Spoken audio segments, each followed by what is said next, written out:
going to file place. I got rid of it in one of the other videos, but I had already done it. I'm going to place the image. So if you haven't actually done that already, once you have your layer background cleared, so that's video 1, you need to add an image, and we don't open an image like we did this one because we need to place it in this file. So I'm going to file, place embedded, not linked, but place embedded. And I'm going to go find my file. Any moment now. Uh-oh, I froze. There we go. So it looks like I might have to clear some work off my computer. So I'm going to put myself by the beach, and I'm going to place that image. Now I need to increase the size because it needs to fit my frame. So I'm going to click on the bottom and top anchor points and increase it until I, at the very least, fill the frame. So I'm just going to go outside of that. Once you've increased the size of the picture by grabbing an anchor point and pulling it in whatever direction you need to enlarge it, you then hit enter or return, or that on a PC it would be enter, on a Mac it's a return. And now we've got our lovely picture here, but now I've covered up my face. So I'm going to go back in my layers, and I'm just going to click on my beach layer and drag and drop it. You can see that the color changes there. That's where it's going to fall. And now my beach picture is in behind my face. So if I click on my face picture, I can now click on that and move it. If you want to change the size of that image, in order to get a bounding box like we had for the beach picture when I placed it, in order to get a bounding box for this foreground image, I'm going to Command or Control T for transform. Where do you find that? Under the File menu. Sorry, that's under Edit. There's the transform. You can see it says Command or Control T here. Okay, and that gives you this bounding box. So that allows me to change the size of me in this image. So if I wanted to change the size, I can do that. I can also move myself over here, which I'm going to do. There we go. And how do you commit? Hit enter or return. There we go. And now I'm going to crop my photo. I'm going to click on these double arrows to close my history palette for now. So how do you crop? You use the 5th tool down in the toolbar. So if you hover over it, it'll tell you what it does. So you're going to crop your image. And what you need to do is, this is the window that will come up. You will end up with ratio that comes up here. But we need a set height and resolution. We need to type it in. So we're going to control the size and resolution of this file. So where it says ratio, change that to width, height, and resolution.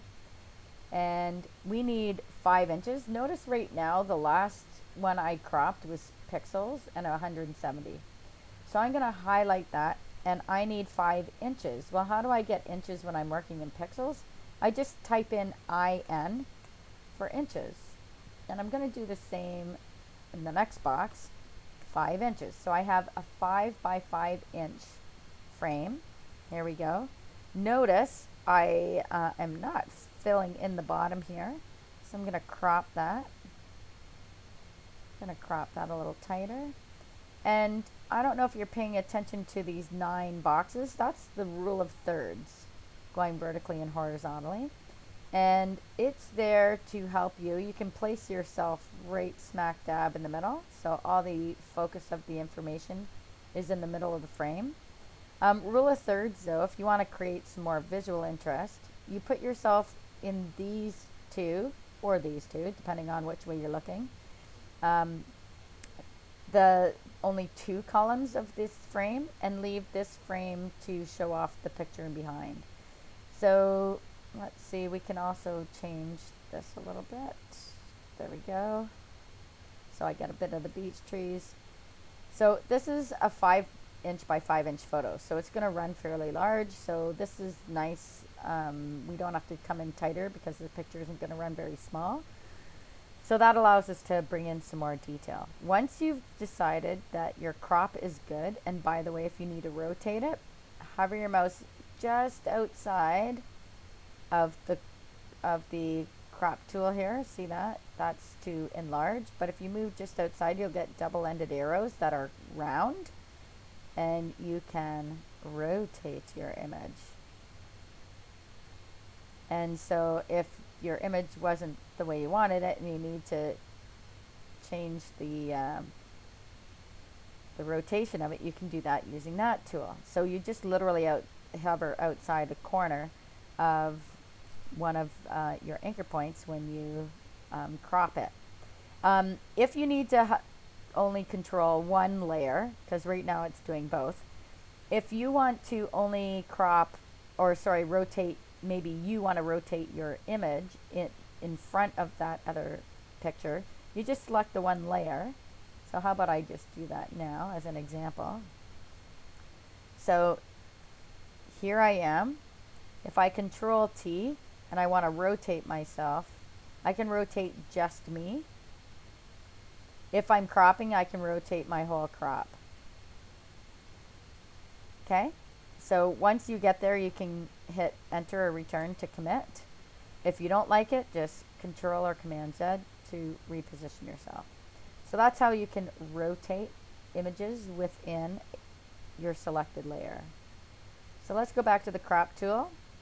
Width, height, resolution up here, hiding under the ratio. 5 inches by 5 inches by 300. That's good. Now that I've committed to this crop, I'm going to double click. And there's my 5 by 5 inch block. Now because we wanted to set the resolution, and this is for print, one of the first things, and I didn't cover this in class, but one of the first things we can do is actually convert it to CMYK color. If we're just placing this in a book for now, and we can do some more color correction later, we can leave it in RGB mode for right now, and we can convert it later. So what we're going to do then, now that we've cropped the image, and it's the biggest one out of the series that we're cropping, so we are going to save as, and we are going to save it as a Photoshop EPS file. So an encapsulated postscript. It's meant for print, and it is a set height and resolution here, and Photoshop EPS. So I'm going to save that to my desktop. I need to create a new folder, and that folder is going to be for my cropping package that you'll be uploading to the portal. So there we go, close crop portrait. It's going in my cropping package folder on my desktop. So there's EPS 5 by 5 by 300 dpi. This is the next window comes up. Remember the TIFF we talked about for photographers, so that's a nice high res image at that set size, and we click OK. So we now have our 5 by 5 print at 300 dots per inch, so as an EPS file. So the next file we're going to save is a JPEG, and we're going to save the JPEG for Instagram or Facebook. So let's see, this time I'm going to type in 200, but I better not keep it at inches or I'm going to kill my computer. It will die a horrible death. Well, it'll definitely freeze because it can't handle a 200-inch file. So we're going to type in px for pixels. Now that I've done 200 px here, I will do the same for the, so we have width and now we have height, 200. Don't forget to type in px. There we go. And we can keep that at 300, but I'm going to change it to 72 because it is the digital space. 72 pixels per inch. And I'm just going to crop this a little tighter. Why would I crop this tighter? Well, it's not going to be very big.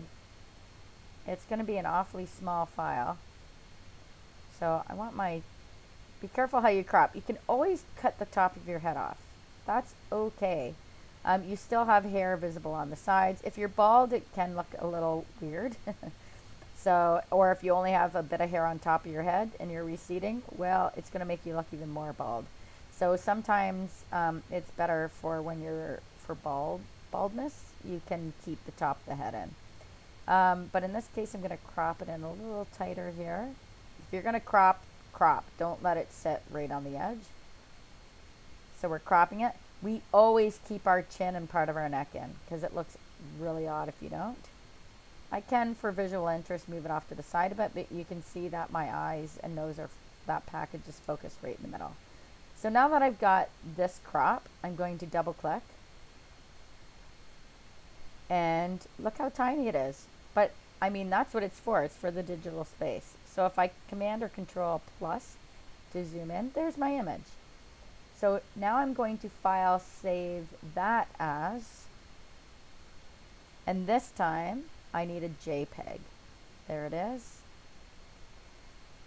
And where am I going to save it? I'm going to save it in my cropping package folder on my desktop, and I'm going to hit save. Now this is the file that we talked about that you can control the amount of compression. So right now my original file is 117K. It's actually not very big at all, but compressed it's only 73. So here we go, 12 maximum. I'm going to keep it at high res. It's okay because it's only 73K, and I'm going to click OK. Now I need one more file. See how I started with the big one and I'm going smaller? You can always crop smaller.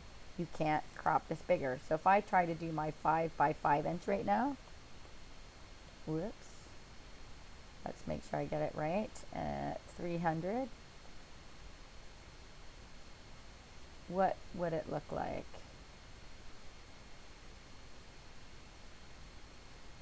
Look how that broke back down. So you can't go from small to large, but you can go from large to small. So you always start with the biggest size that you need to crop first, and then you work your way down. But you always save a PSD file like we did to preserve all of our layers so we don't lose any of that. Okay, so our last file is 170 pixels. This is for Instagram by 170 pixels. And again, it's for the digital space, so we can type in 72. We're going to come into that nice tight crop. There we are. Do I want to go that tight? Maybe. Oh, but I don't want to cut off my chin. That would be bad. So there are certain crops you can get away with and some you cannot. So I'm just going to go back to the same Facebook crop, but this time it is slightly smaller in size, so double click, and this time we're going to file save as a PNG file. So we go down here, PNG. This is a great file to load up in PowerPoint. It's great for web. It's fantastic. It's a small file but keeps its nice clarity. So where am I going to save that? Again, in my cropping package. There we go. And I'm going to hit save. This time it's saying, well, what format options do I want to use? So I'm just going to use the largest file for the best preview, and I'm going to click OK. And that's it. I've now saved all of my files. So I'm going to close a bunch of these things off. Ooh, I have too many windows open, which could explain why it was a little bit sluggish there. Oh dear, lots of things open. All right, and lots of files open. So I'm going to also need to clean off my desktop. So in one of these folders here it is, my cropping package. There we go. So I have my EPS file, I have my JPEG, and I have my PNG. There we go. And if you really wanted to, you could name this print. So close crop portrait print, close crop portrait Facebook, close crop portrait Instagram, so that you knew the locales of each one of those. So when you're naming your files, be clear about what you're cropping them as, okay? Or when you're naming your files. So there we go. There's our cropping package. Now on a Mac, I can, control to right click, and I'm going to compress the package and turn it into a zip file. On a PC, which I obviously can't demonstrate here, on a PC you right click and you go to send to and then zip and compress a file. So this zip is what you are going to upload into the student portal, which, yes, I've been away for a while. So if we go to assignments, you will find the necessary window to load that in on. Here we go. This is not you. It jumped to another class. Let's make sure it's one of you. So we go to your section. We go to assignments. And there you go. See where it says cropping package? That's where you're going to upload your zip file. Okay, and that's it. So that should be everything you need in order to create the files and for uploading. Okay, enjoy.